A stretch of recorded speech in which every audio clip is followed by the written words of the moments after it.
Bonsoir et bienvenue au journal de la télévision rwandaise. À présent, c'est le journal qui sera présenté par moi, Amandine Dikumasabo. Et moi aussi, Michel Iradokund. Tout de suite, les titres de l'actualité de ce mercredi. Tout d'abord, il y a le 18e rapport que la branche du Rwanda de la Banque mondiale qui a rédigé sur l'actualité, sur la situation actuelle de l'économie du Rwanda. Au sommaire également, il y a le lancement ce mercredi du mois culturel dans toutes les écoles du Rwanda. Et à l'international, nous reviendrons sur l'impact négatif du cyclone Batsiré à l'île Maurice.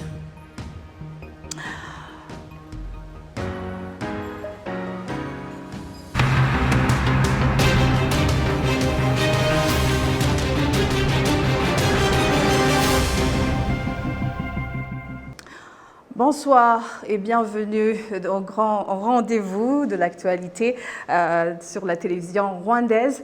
Au sommaire, le président de la République, Paul Kagame, a dirigé ce mercredi la 39e réunion de l'Agence du nouveau partenariat pour le développement de l'Afrique.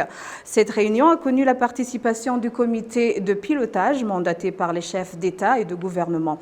Ont également pris part à la réunion les chefs d'État et de gouvernement, les ministres ainsi que le président de la Commission de l'Union africaine. Ce même mercredi, le président de la République a reçu au village Urugwiro le vice-recteur de Coventry University, le professeur John Lathan, qui était accompagné du professeur Silas Rwakawamba, représentant régional du Coventry University Africa. En marge de l'exposition internationale de Dubaï aux Émirats arabes unis, le Rwanda a organisé le Forum des affaires du Rwanda et le Premier ministre, le Dr Edouard Ngirente, a fait observer que l'investissement privé, y compris des ressortissants étrangers, est un pilier solide dans le développement du pays. La directrice générale de l'Agence rwandaise de développement RDB, Claire Akamanzi, a dit aux participants à ce forum que le Rwanda est un pays sûr dans l'investissement et que la soif qu'affichent les participants à l'exposition internationale de Dubaï précise d'autres opportunités qui vont booster l'investissement extérieur. Participent à l'exposition internationale de Dubaï environ 192 pays. Le Rwanda y expose l'histoire, le leadership et les opportunités d'investissement qu'il offre.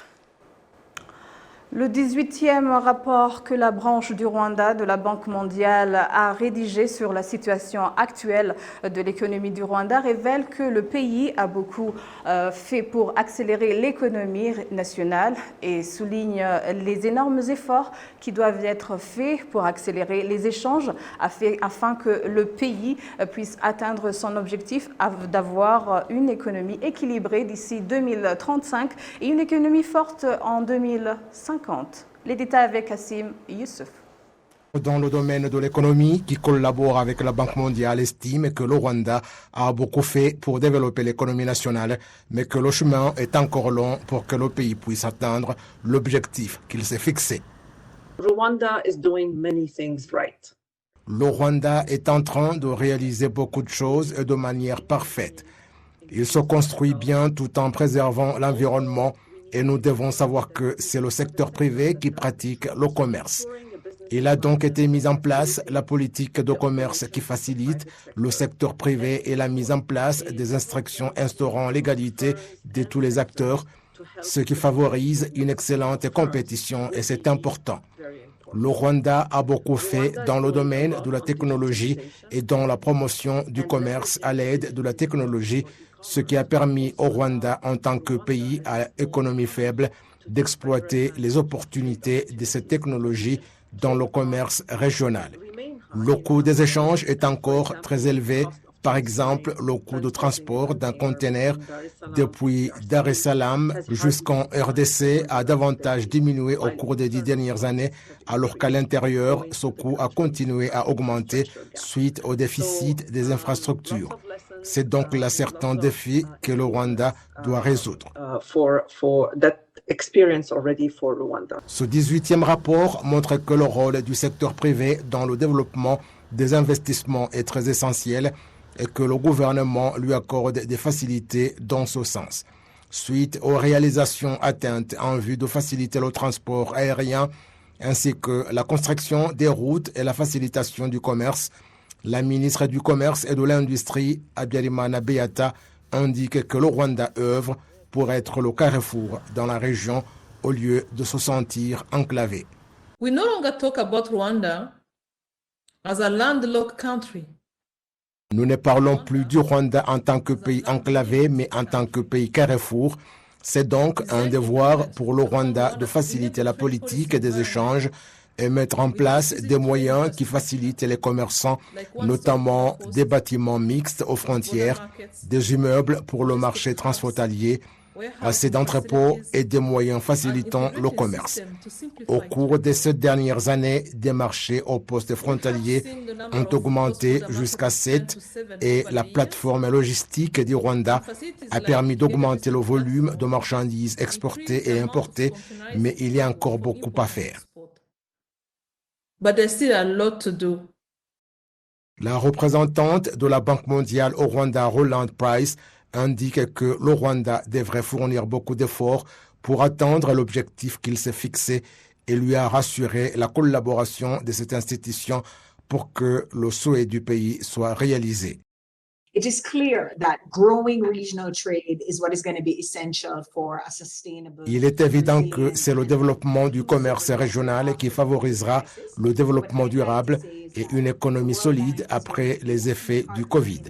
Je voudrais dire que la Banque mondiale va continuer à être le partenariat fiable dans l'analyse que vous allez continuer à faire, mais également en ce qui concerne les fonds dont vous aurez besoin dans le cadre de l'investissement afin que vous puissiez mettre en place les piliers qui permettront d'arriver à tout cela. Nous constatons que le leadership a une bonne volonté et nous voulons être avec le Rwanda pour qu'il exploite les opportunités de développement du commerce continental qu'offre la zone de libre-échange continentale. We see as having great potential for growing this regional trade. La dernière réunion similaire s'est déroulée en juillet l'année dernière. Lancement ce mercredi du mois culturel dans toutes les écoles du Rwanda. L'objectif visé, inviter les jeunes à se sentir fiers de leur identité rwandaise et à s'attacher davantage à la culture rwandaise. Assumpta Abayezu. Le lycée Notre-Dame de Citeaux dans la ville de Kigali et le groupe scolaire Kamanga du district d'Ongsanze au nord du Rwanda, deux écoles secondaires qui ont bénéficié du lancement officiel du mois dédié à la culture dans toutes les écoles du pays. À cette occasion, le secrétaire d'État au ministère de la Jeunesse et de la Culture a invité les jeunesses à mettre en avant les valeurs de la culture rwandaise.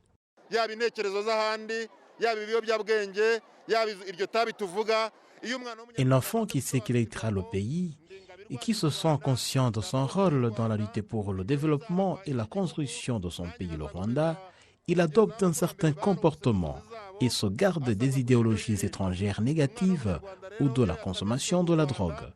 Un enfant qui s'imprègne des valeurs rwandaises, comprend bien la vision du pays, adopte une bonne direction et tient à cœur les engagements qui sont les siens devant ses aînés.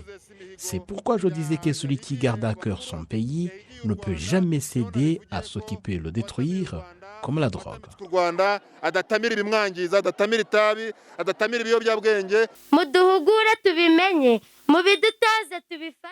Le mois consacré à la culture rwandaise, c'est une initiative saluée par les élèves qui trouvent en cela une occasion de satisfaire leur curiosité et d'enrichir les connaissances dans la culture rwandaise. Pour moi, la culture rwandaise, c'est ce qui nous distingue des autres nations comme le Rwanda, ce qui nous a poussé à être ici, à être toujours unis et soudés, à être appelés les Rwandais. Ce que je voudrais apprendre dans la culture rwandaise, c'est les paroles que nos ancêtres utilisaient. Aujourd'hui, c'est difficile pour nous, les enfants, d'apprendre ça. On nous a montré le rôle de notre langue dans l'unité des Rwandais. C'est pourquoi il ne faut jamais céder à tout ce qui ternirait notre identité rwandaise. Le secrétaire d'État chargé de l'enseignement primaire et secondaire au ministère de l'Éducation estime que ce programme apportera beaucoup de fruits. Vous savez bien que nous avons connu des gens qui ont bien étudié, mais à cause d'une mauvaise éducation sans valeur rwandaise, ont fini par adopter des mauvais comportements. Avec ce programme, nous espérons que nos élèves mettront en avant leur identité rwandaise. Nous invitons les élèves à profiter de ce mois pour jouir des chants, de la danse rwandaise, des poèmes et de s'informer davantage sur la culture rwandaise. Et après ce mois, toutes les écoles devraient avoir au moins une journée dédiée à la culture chaque mois. Les responsables trouvent dans le renforcement de la culture dans les écoles un moyen précieux de développer le sens du patriotisme, de l'unité, de l'intégrité et de l'amour du travail. Toujours l'éducation, mais dans un autre angle. Nous sommes dans le studio avec Mulomba Jeski, d'origine gabonaise, qui poursuit ses études de maîtrise au Rwanda. Bonsoir Mulomba. Bonsoir. Qu'est-ce qui vous a poussé à choisir à faire les études au Rwanda et pas dans un autre pays? Alors, merci pour l'invitation. Les raisons qui m'ont poussé à venir au Rwanda, dans un premier temps, le programme d'études au Rwanda. Alors, le programme d'études au Rwanda est assez adapté à ma vision et à la vie professionnelle que je me fais. Ensuite, il est très facile d'avoir les inscriptions au Rwanda. Et l'anglais aussi, parce que je voulais poursuivre mes études dans le cursus anglophone. Et le Rwanda, bien sûr, l'anglais est l'une des langues officielles du Rwanda. Et je peux aussi dire que les universités rwandaises ont de très bonnes infrastructures. Ils ont un cadre adapté et le programme d'enseignement est innovant et il y a une culture diversifiée. Parlons de l'adaptation. Comment vous sentez-vous au Rwanda au point de vue intégration, sécurité? Alors, le Rwanda est un pays accueillant et sécurisé. On se sent en sécurité dans les rues à n'importe quelle heure. Il y a des agents de police partout et c'est vraiment rassurant. Et qu'en est-il de la qualité d'éducation d'après vous? Alors, la qualité d'éducation au Rwanda, le système éducatif au Rwanda est... Comment dirais-je, le système éducatif au Rwanda favorise la formation pratique et théorique. Ensuite, il y a le programme d'enseignants est très adapté aux difficultés de développement de nos jours. Ensuite, il y a un accompagnement à la recherche des stages pour les étudiants et à l'insertion professionnelle. Pour terminer, pensez-vous que le Rwanda a quelque chose à inspirer aux autres pays africains? Ah oui, le Rwanda, les autres pays africains doivent apprendre la rigueur du Rwanda. Et d'après ce que j'ai observé, il y a une très bonne gouvernance.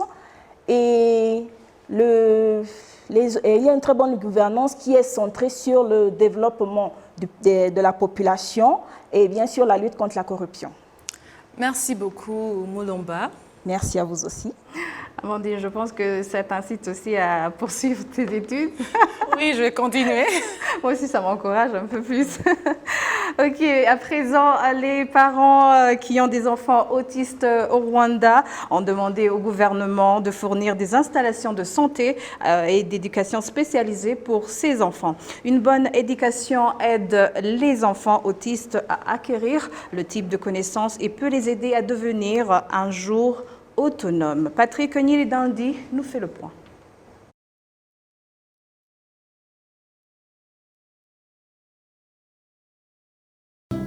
Les parents d'enfants autistes ont déclaré que leurs enfants naissent comme les autres, mais qu'en grandissant, ils développent des graves troubles qui nuisent à leur capacité à communiquer et à interagir normalement. Mon enfant a atteint l'âge de 3 ans sans parler. Je pensais que c'était juste un retard, mais quand j'ai demandé aux médecins, ils m'ont dit qu'il avait des symptômes d'autisme. Mais maintenant, il a environ 5 ans, mais il ne parle pas. Les enfants autistes sont très têtus et pointilleux. Ils ne dorment pas facilement, ils n'interagissent pas avec les gens et vous ne pouvez pas les laisser avec qui que ce soit.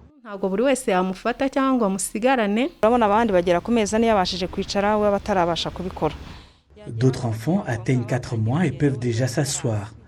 Mais un enfant autiste n'en est pas capable. Il n'est pas capable de marcher à 1 an comme les autres enfants. Ils ont besoin d'une propreté régulière. Godon Somokasine, spécialiste certifié de l'autisme au HVP d'Atagara Gikondo, affirme que la moitié des 80 enfants de l'école sont autistes, note que cette condition est liée à un mauvais développement du cerveau, présente des sérieux défis pour ces enfants. Une bonne éducation aide les enfants autistes à acquérir le type de connaissances et peut les aider à devenir un jour autonomes. Le problème est que l'éducation spécialisée dont ils ont besoin n'intéresse pas grand monde. Je l'ai amené à l'école normale et ça n'a pas marché. J'ai changé, je l'ai amené dans une autre école à Kimirongo, mais ça s'est arrêté à cause de problèmes financiers. Leur année scolaire est divisée en 4 trimestres. Un trimestre nous coûte 750 000, ce qui est beaucoup en 1 an pour un résident local, tout en ayant d'autres enfants à charge et la vie de tous les jours.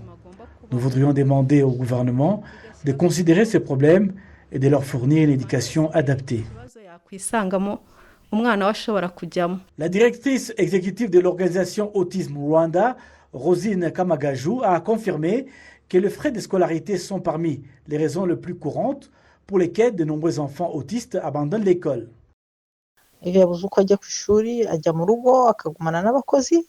Un enfant qui n'a aucun moyen d'aller à l'école reste à la maison, ce qui l'attriste, car il voit les autres aller à l'école. Même les parents vont au travail et ils sont inquiets, car ils ont laissé leurs enfants vulnérables à la maison. Le ministère de l'Éducation a noté qu'il n'y a pas d'école publique pour offrir des services spéciaux, mais il existe des plans pour résoudre ce problème.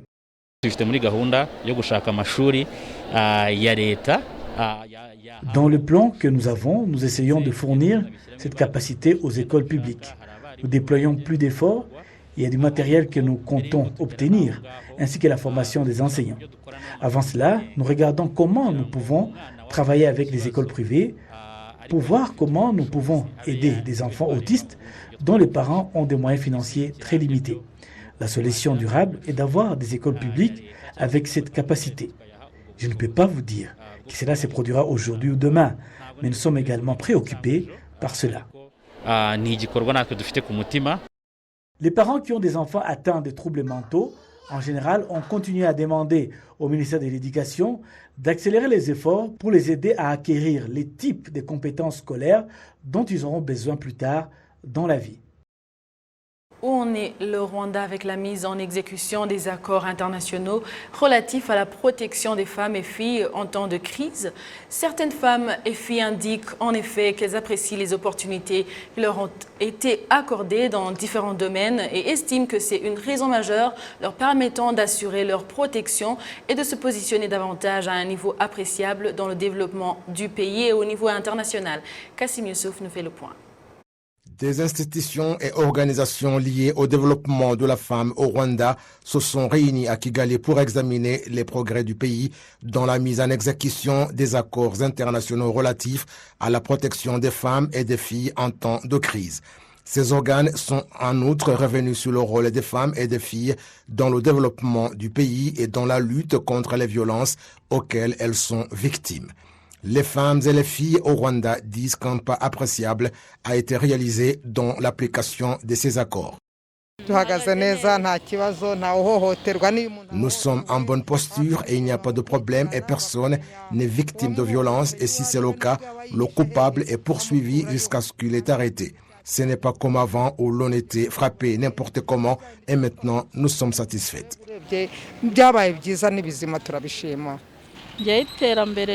Je trouve qu'actuellement, le développement des femmes est appréciable.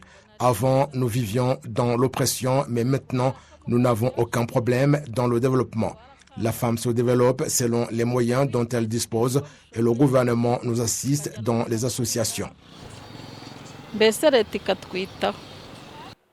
L'organisation Transparency International Rwanda indique qu'il est très évident que la femme jouisse de la considération, mais certains points exigent qu'ils soient réexaminés pour que la femme se sente davantage en sécurité. Il y a beaucoup de choses qu'on ignore alors qu'elles entravent le droit de la femme et de l'enfant. Il y a par exemple une loi qui a disparu, celle qui stipulait que quiconque n'exécute pas la décision du tribunal est sanctionné, et c'est évident parce que la décision définitive devient une loi. Celui qui ne se conforme donc pas à la loi doit en subir des conséquences. Toutefois, aujourd'hui, cet article n'existe plus dans les procès de droit civil et on dit que le gouvernement ne doit pas intervenir. Le problème, c'est qu'en cas de divorce ou lorsqu'un couple qui ne vit pas ensemble a un enfant, les hommes refusent de payer les frais pour son éducation et personne ne les poursuit.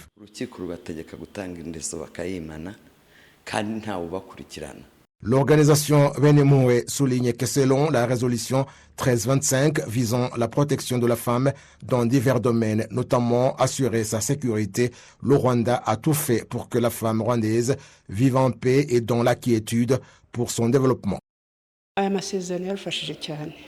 Ces accords ont beaucoup aidé tant au Rwanda qu'ailleurs en Afrique et au Rwanda la femme a retrouvé sa dignité. Les femmes et les filles jouent un rôle dans le développement. Nous avons des femmes et des filles dans tous les domaines de développement. Nous les avons au Parlement et leur pourcentage est appréciable. Nous les avons également en milieu rural où différentes institutions bancaires financent leurs projets de développement. Au Rwanda, les conséquences du génocide perpétré contre les Tutsis ont affecté la population en général et les femmes en particulier. Toutefois, dans la reconstruction du Rwanda, le gouvernement a déployé des efforts dans la mise en place de la politique pour la promotion du principe du genre et pour la résolution des problèmes auxquels les femmes sont particulièrement confrontées. Le 2 février de chaque année est la journée internationale des marées. Le thème de cette année est prendre soin des zones humides, c'est prendre soin des gens et du monde dans lequel ils vivent.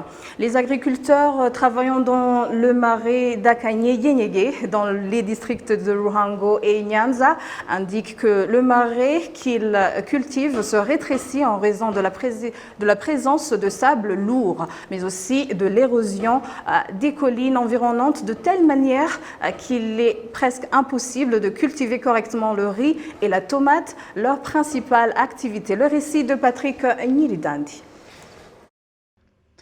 Le marais d'Akanye-Yenyege est situé dans le secteur Kinazi et Nongwe, c'est en district de Ruhango, et le secteur Usoro, c'est en district de Nyanza.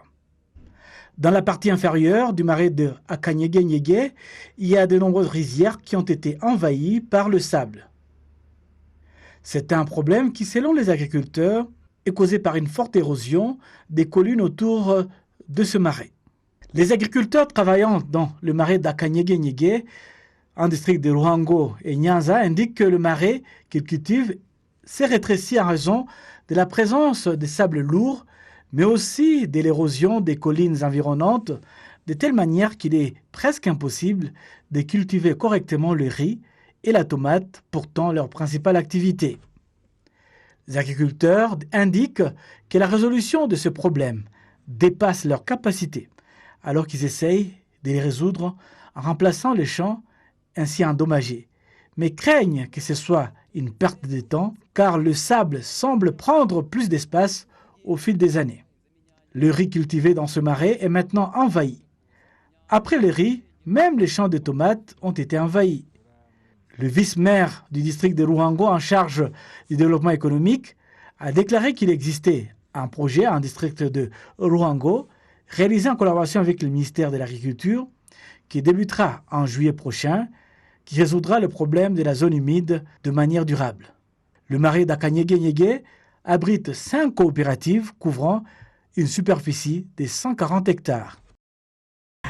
Merci à vous tous qui avez choisi la télévision rwandaise pour vous informer. Au nom de toute l'équipe qui a réalisé ce journal, on vous souhaite de passer une agréable soirée, n'est-ce pas Amandine? Oui, bonne soirée. À la prochaine. D'ici là, portez-vous bien.